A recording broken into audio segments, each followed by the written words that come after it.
Good morning, ladies and gentlemen. My name is Henry. I'm here from the Kent Invicta Chamber of Commerce. Welcome to our UK-India FTA webinar. I'm absolutely delighted to be joined by Chris Hayes from the UK-India Business Council today, who is going to be hosting this webinar on our behalf.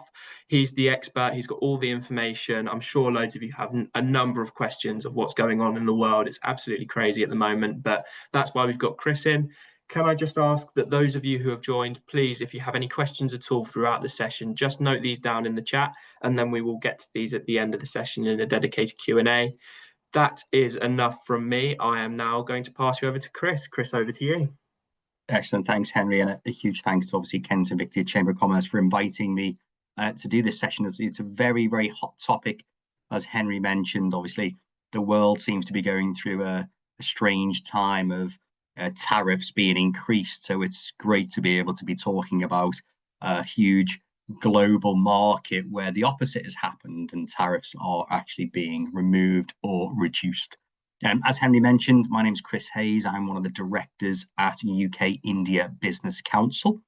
For those of you who don't know us, we're a not-for-profit organisation that solely looks after the UK-India trade corridor.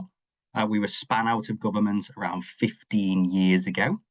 And since then, we've supported around 850 businesses on that UK-India trade corridor.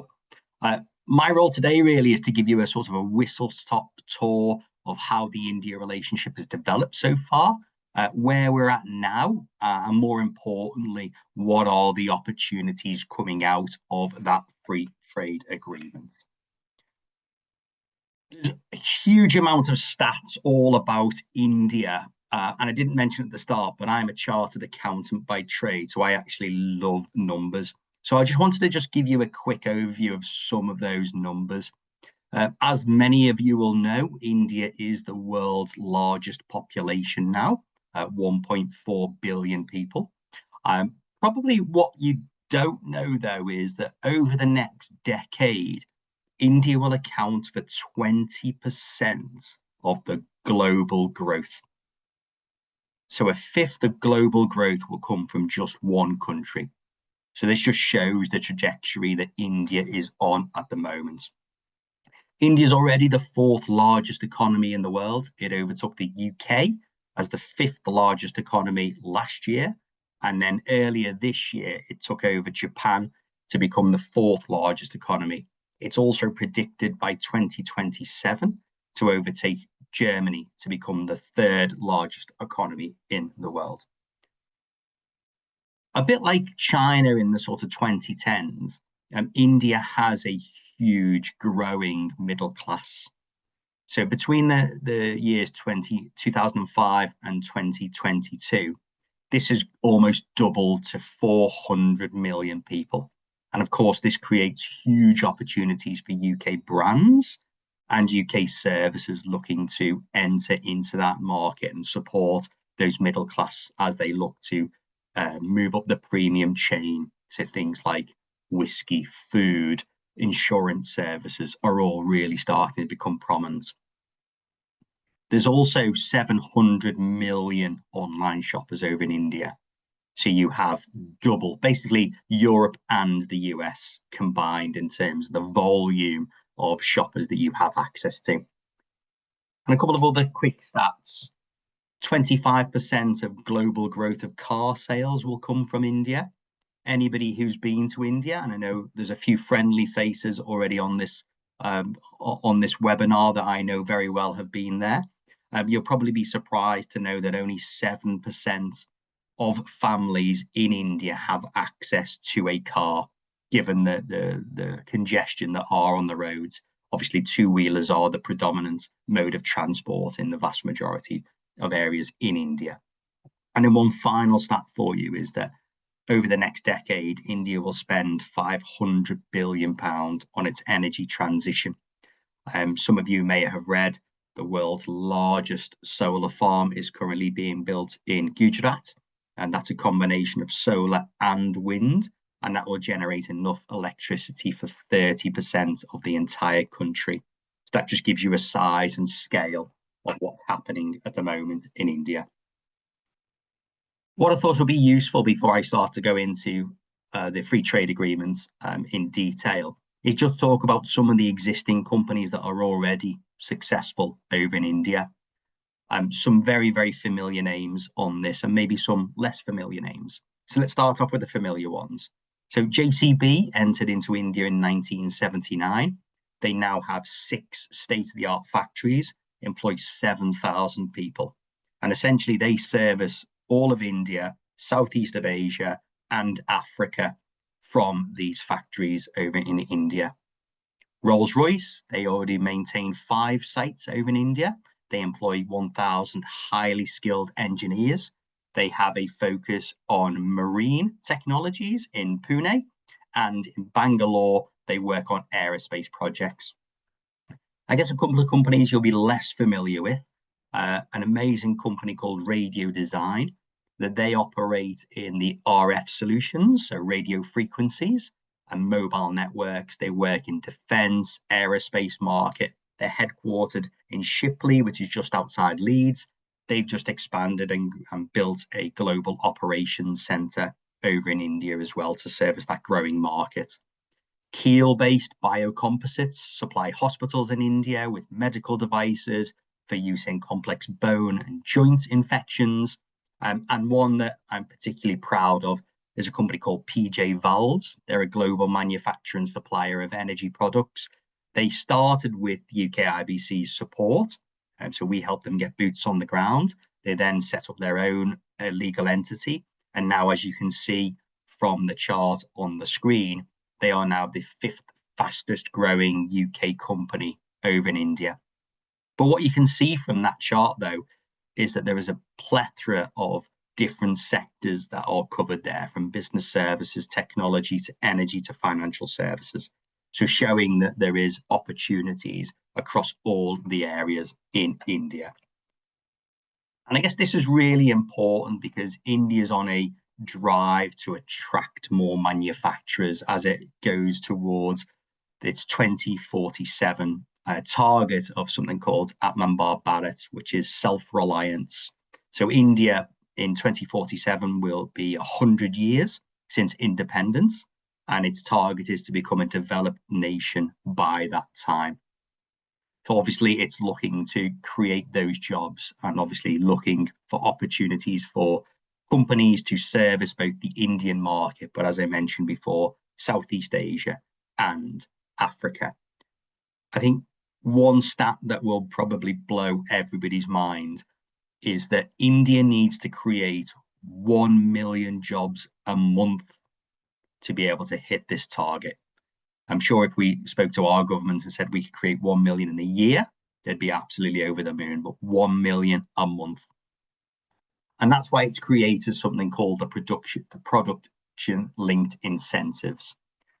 The PLI scheme was launched in 2020 and covers 14 key sectors. These sectors have already received over $40 billion in subsidies over the last 5 years. And they include areas like automotive components, electric vehicles, aviation, semiconductors, medical devices, renewable energy, telecoms, and drone technologies. And the scheme really is aimed at swapping out imports for local manufacturing imports. I wanted to spend a little bit of time just showcasing in terms of what areas the UK currently exports to India in. So the largest exports from the UK are in non-ferrous metals and metal ore. And then you can see there's quite a big gap then to mechanical power generators at £472 million. Beverages. So India is the largest importer in the world of Scotch whisky. A lot of that goes over as a product for Indian liquor, so as a raw material, about 210 million bottles a year.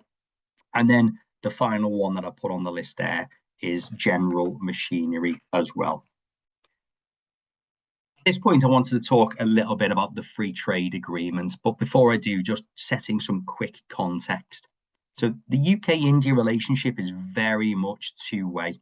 India remains the second largest investor in the UK. According to DBT, there are around 1,200 Indian-owned companies that operate in the UK. Together, they have combined turnover of £33 billion and employ 125,000 people. There are also 700 UK companies operating in India, slightly higher turnover, £47 billion, and they employ almost 500 million people. And in recent years, this partnership has formalised through a number of government-to-government dialogues. The first in 2021 was the UK-India Comprehensive Strategic Partnership. Before this, our trade between the UK and India stood at just £23 billion.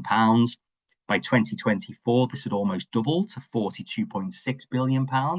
And this really laid the groundwork for the UK-India Free Trade Agreement, which was finalised in May 2025 after 14 rounds of negotiations. And as I said at the start, it really does matter when the fourth and sixth largest economies in the world come together to do such an important free trade deal.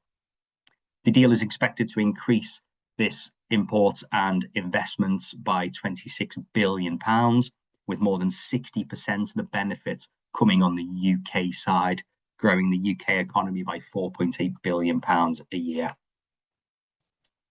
The deal will slash tariffs on key products such as whiskey, automotive, medical devices, but more importantly, it will lock in reductions on 90% of all tariff lines for UK exports to India. Also, Henry will be pleased to hear there'll be faster customs clearance and simplified procedures will give UK companies competitive advantage. Cooperation on technical standards will also reduce the need for duplication of testing of electrical, medical and industrial products, and there'll be greater access for the telecommunications, financial services and professional services sector as well, which will help to create those localized financial solutions. Just doing a quick deep dive into some of these areas then to give you an example. So the automotive tariffs will reduce from 100% at the moment down to 10%. Now, this is on a quota system, and this is on the first 100,000 cars. But just bear in mind, last year we sent over 101,000 cars. So virtually every single car will be tariff-free. And what's more important is that also runs through all of the supply chains as well, which is obviously, as I mentioned before, with 25% of global new car sales coming from India. That's a real huge opportunity. Tariffs on advanced machinery will reduce from 33% down to 0. That will be over a staggered time frame over the 7 years. And you'll also see reductions in tariffs on medical devices, which will unleash huge opportunities for the UK life sciences sector. There'll also be new procurement opportunities. As part of the free trade agreements, the UK companies will now have access to over 40,000 tenders from India, worth £38 billion. There are other examples of G2G initiatives as well that I haven't talked about yet, such as the Technology Security Initiative, which was launched in 2024. And this addresses non-tariff barriers and fosters collaboration and innovation in critical sectors like semiconductors, AI, critical minerals, and telecoms. And of course, we all saw that during COVID, how when our two great nations come together, we can really produce solutions for the globe, as we did with the AstraZeneca vaccine. Just to give you a little bit of overview then in terms of if you are thinking of entering into the Indian market, we have a very simple acronym that is PEN. So the first point on that is to plan. What business model works best? Is it an export only? Are you looking for partnerships? Do you need a local presence? Do I need a partner in India? That's incredibly important. The vast majority of the time you do, but it's also important to ask that question at the very start. Also to look at the FTA and see what are the maximum benefits for your particular service. And we can do that if we understand what the HS codes are. Rules of origin are incredibly important.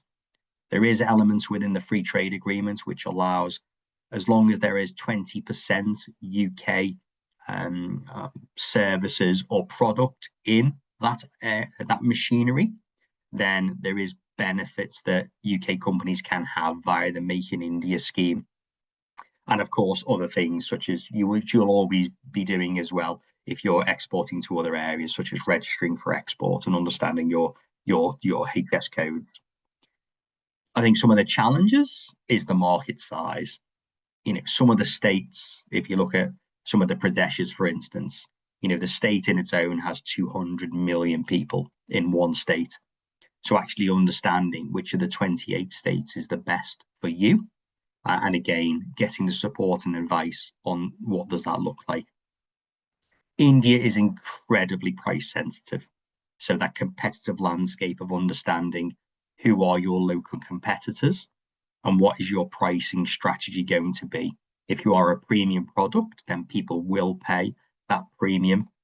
We describe India in essentially as 3 tiers. At the top of the tier, there's 700,000 multi-millionaires, more billionaires than any other place in the world.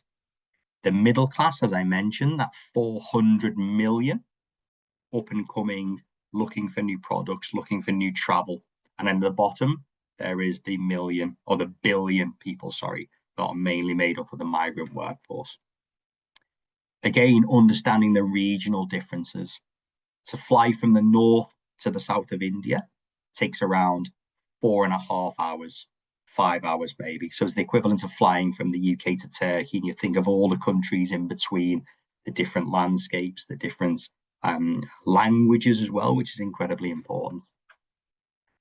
And then finally, in terms of the choices, there's lots of missions that are going over to India at the moment. DPT seem to be running one every other week, and obviously, look at those options. We can't say enough about getting over to India first. In terms of being successful in India, obviously the FTA does create better conditions. And one thing that I'm really pushing on at the moment is making sure that everyone is aware that the UK will have a competitive advantage for a small amount of time, but India is currently negotiating a free trade deal with Europe. It was very close to a free trade deal with the US, but the US has now put very, very harsh sanctions in India, which has pushed that back. Remember as well that you're not alone. There are so many businesses that are currently exporting and working in India. Again, Henry will no doubt be able to tell you and to support and find other businesses from your region that can help and guide you as well. And of course, we're always here to help. Starting with an export first strategy always makes sense. Key things to remember though is invest in relationships.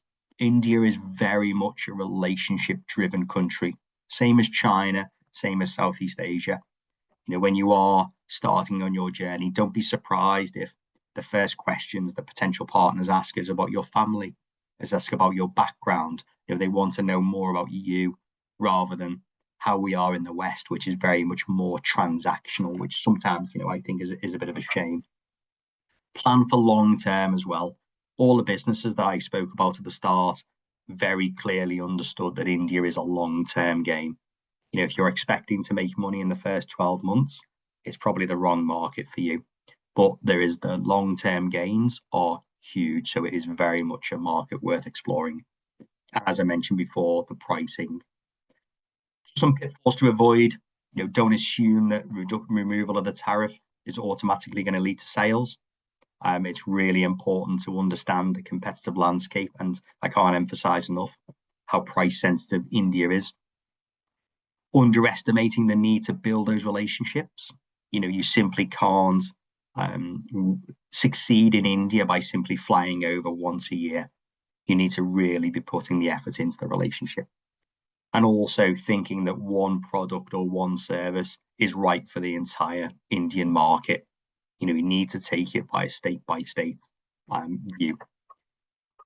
So that's sort of the conclusion of sort of my my presentation. Just 2 things that I've left on the screen there. One is QR code for my LinkedIn page. So feel free to obviously send me a request. Happy to answer any questions that you've got. But more importantly, on the right-hand side, we've developed an FTA readiness survey. It'll take about 2 minutes, and it'll send you a full report on almost like a mini action plan of what you need to do in terms of being able to maximize the opportunities of the free trade agreements. So just quickly to conclude, the UK-India business relationship spans over a century and continues to strengthen. Two-way investments and trade demonstrates mutual benefits. The comprehensive strategic partnership and TSI created the foundations and trust, which then led on to the FTA. Companies entering into India need to really take on a state-by-state approach, as each state has its own unique qualities and challenges. Follow our blueprint, our PEN, plan, evaluate, navigate. And of course, I wouldn't be doing my job if I didn't mention that UKIBC can, of course, support you on any part of your journey, whether that's market research, partner identification, getting boots on the ground, as PJ Valves did, setting up your own legal entity, helping you to grow in the market, or providing you with strategic intelligence in areas such as energy, infrastructure, automotive, defence, and agri. That's the end of my presentation. Henry, over to you, and hopefully I've left plenty of time for the more important aspect, which is, of course, the questions. Chris, that's perfect. Thank you ever so much. And absolutely, you have timed that to perfection. So we do have one question throughout the session. If anyone else has any questions, just drop those in the chat and we'll get to them. So would you like to unmute and ask your question? You had a question a bit earlier on. Yes, my question was, I think you mentioned that there should be about, is it 48,000 tenders available? 38,000 tenders that will be available, yeah. I just wondered where they would be listed and, where they could be viewed. Yeah, so they are on the Indian government portals. So we are waiting for the detail of that. So some of that will be from federal, but others will be from a state level. So an example, recently we were supporting the UK bus manufacturers because there was a request for 5,500 electric double-decker buses that came out of one of the states. The one thing that I really should emphasize there is that if you are looking to enter into those tenders, I would suggest that you start to look at which of the Indian companies are the main primes. So whether that is the Tatas, the Reliances, and start to build relationships with them. It's very unlikely that a UK company will directly win those tenders. In the vast majority, it would have to be via a partnership with a local delivery partner, unless you've actually got delivery partners on the ground in India as well. As I say, India's got this tremendously difficult balance at the moment. The median age over in India is 29, and it needs to create 1 million jobs a month. So it is looking wherever it can via the Make in India program to utilize obviously the local skills, but it also understands they need support from other countries, specifically the UK, that perhaps has some of the latest design, latest technologies that can help India on its journey. But yes, remember what I would say is if you look on the sort of federal, and also if there's any particular states that are interesting to you as well. Okay, thank you. Thank you very much. Anamika, you had a question as well. Would you like to unmute and ask your question? Yeah, good morning, everyone, and good morning, Chris, very much.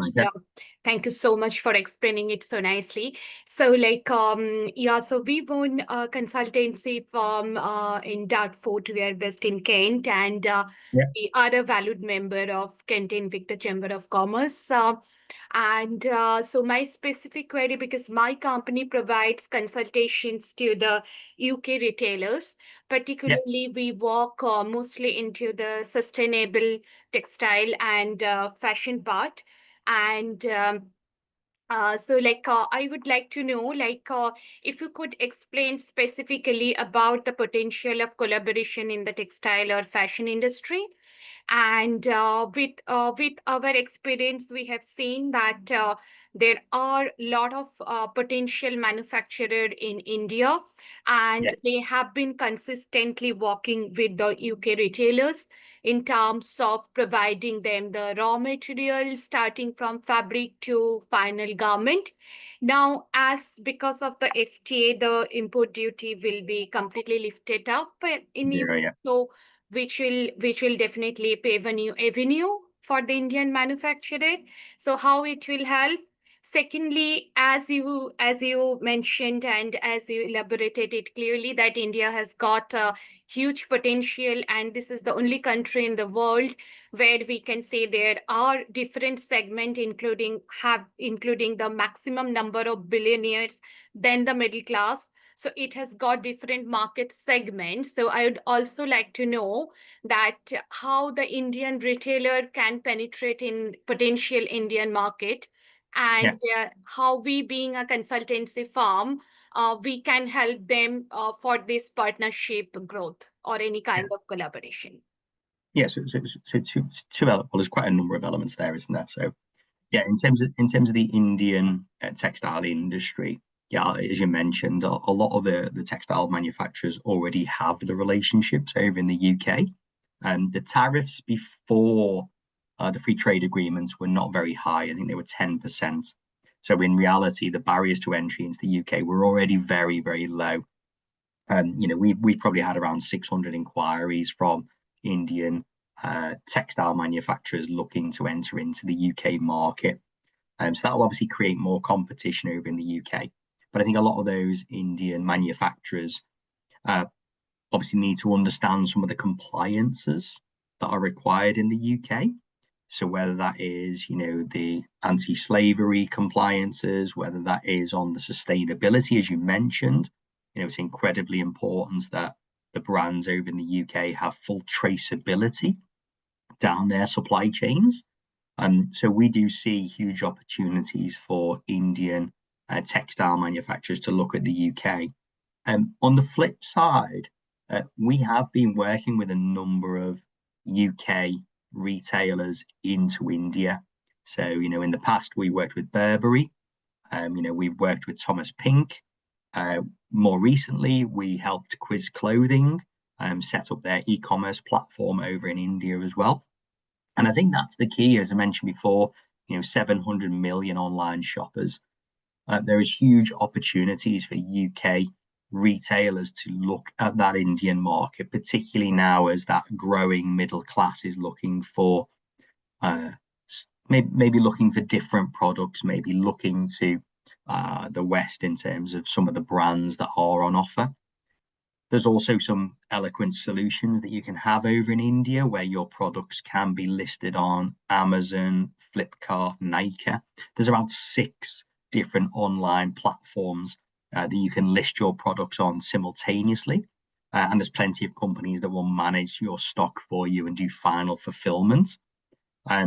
Obviously, the company simply needs to send that stock over to India. And obviously, once it's in India, it's not coming back. So you have to have that strategy around, obviously, your pricing. And again, doing your research at the start in terms of who are your competitors, what is your pricing, sizing, all of those aspects that we've learned the hard way with some of the other companies. So hopefully that answers the question. Yeah, thank you, Krish. Yeah, it's quite good. So we are looking forward that how we can support because we have a good reputation and a stronghold in the Indian market simultaneously with the UK retailers. So we are looking forward to this opportunity. Thank you. Good luck. Sounds amazing. Big Anamika, thank you very much for that question. And Chris, thank you very much for your detailed answer. That does bring us nicely to 11:30. So bang on the end of our session. If you did have any further questions, we have actually recorded this session. It will be published on our YouTube channel. So all of Chris's contact details were obviously on that last slide. So you will be able to access them and the QR codes from there. If not, Chris did mention he's on LinkedIn, so please do connect with Chris there and make sure to ask him loads of questions about what's going on. But that does bring us nicely to the end of the session. I've been Henry from the Kent Invicta Chamber of Commerce. Thank you all ever so much, Chris. As always, thank you very much for all of your help. Have a fantastic rest of your day. Take care. Bye. Thanks, everyone. Lovely to see you all. Thank you.